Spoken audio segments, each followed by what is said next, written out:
اهم الشارتس اللي معانا في الباور بي اي واللي بيستخدمها اي داتا اناليست.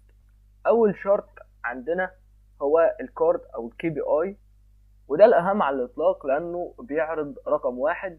وليكن مثلا انا عايز اظهر الريفينيو كام، وده دايما بيكون في اعلى الداشبورد في الاوفر فيو.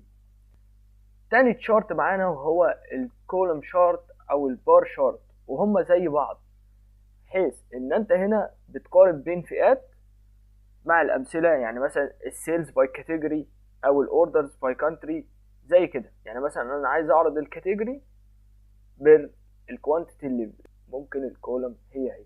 تالت شارت معانا وهو اللاين شارت. انت معاك تاريخ ديت ومعاك مثلا الريفيو، فانت دايما لازم تحطها كلاين شارت. رابع شارت معانا وهو الباي شارت، وده للنسب فقط وتوزيع القيم، زي الماركت شير، انت واخد قد ايه حصه من السوق، او السيلز باي سيجمنت، يعني انت مثلا الذكور قد ايه اللي اشتروا منك، الاطفال قد ايه، الاناث قد ايه.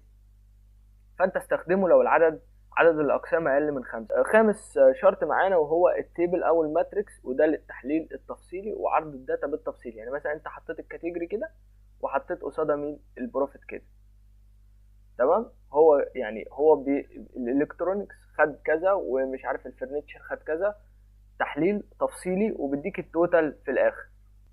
سادس شارت معانا وهو الماب. في عندك نوعين من الماب وهم يعتبر زي بعض. فانت مثلا الماب كده تختارها سيلكت، وبعدين انت بتحط الريجن معاك، بس تبقى معرفة كريجن بالشكل ده كده الريجن، وبعدين مثلا تحط الكوانتيتي. سابع شارت معانا وهو الديكومبوزيشن تري، وبنجيبه من الانزرت ديكومبوزيشن تري، وده بيستخدم للتحليل العميق وتحليل سبب الزيادة او النقص، ومهم جدا في البيزنس. مثلا انت عندك ريفينيو هكذا، وعندك كاتيجوري بتسلكت الكاتيجوري، وبتسلكت السب كاتيجوري، وبعدين انت بتيجي هنا وتعمل هاي فاليو، فهو بيعمل بالشكل ده كده، تمام.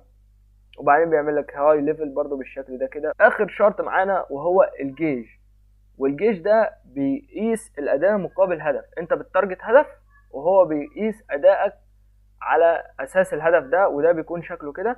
يعني انا مثلا عامل تارجت ب100,000، تمام، وهقيس عليه الريفينيو، فانا لازم احط التارجت في الماكسيموم فاليو واحط سم اوف ريفينيو كالفاليو بتاعتي.